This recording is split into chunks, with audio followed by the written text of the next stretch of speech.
waxa uu la sheekaystay ninkii martida ahaa habkuu ganacsato habkuu u shaqaysto waxaasoo dhan siduu meeshii inankii ula sheekaysanayey ayuu meeshii ku gamay ninkii martida ahaa furaashkiisiibuu ku gamay meeshii buu seexiyey furaashkiibuu maradiibuu huwiyey isna furaashkii inanka ayuu iska seexday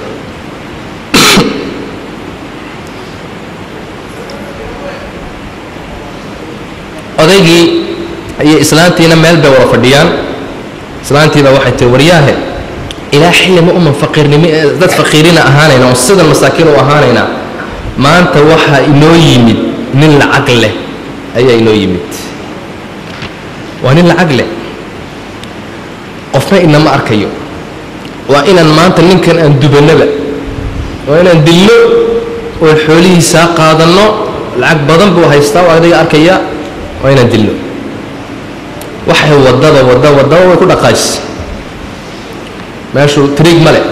faynuus baa la shitaa waayahay oo adigii ina isaga dhinacaasaad seexisay inanka iga dilin bay tiri oo adigii martidana dhinaca seexiyey bahal faasu soo qaatay idna way daba socotaa wasakh dhexe dee wuu bilaabay intuu iskor taagay madax mana arkayo madaxiisii markuu yaro ogaaday yuu ku dhuftay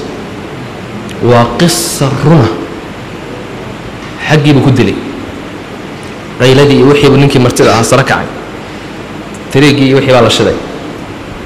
kii martidii oo meesha fadhiyo kay dileenba waayo waa ininkoodi waa musiibo maxay samayn labadiiba meeshii bay ku suuxeen labadiiba isagaa bilaabay inuu biyo ku rusho uu yidha maxaa dhacay maxaa inankiini u disheen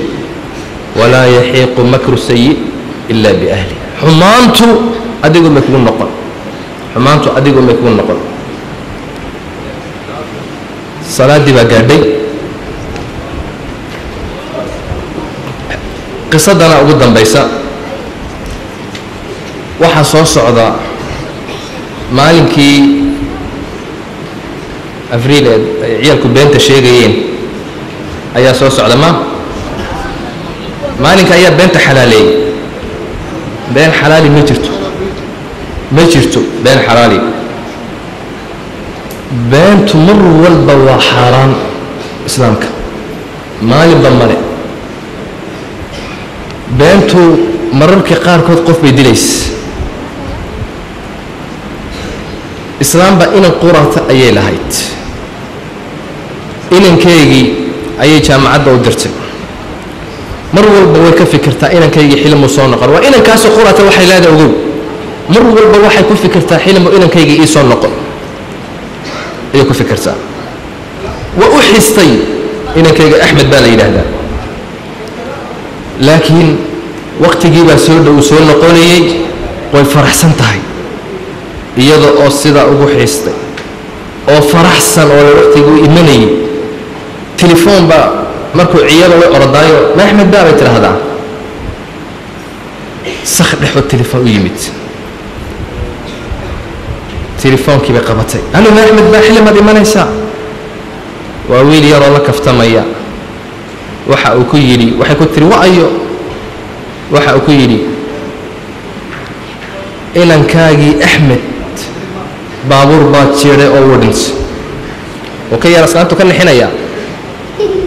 islaantii meesha ku dhacday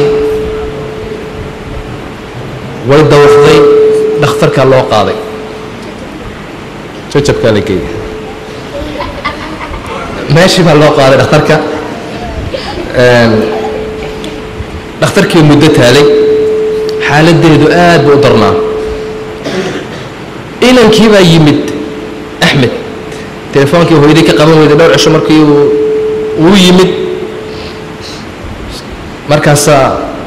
si uu hooyadii uga farxiyo si kadisa ugu soo baxo waa loo sheego waxaa la yidhi hooyadaa dhakhtarkii ku jirtaa baabuurkii buu qaatay xoog buu eriyey si uu hooyadii u ogaado aad buu ugu fikirayay hooyadii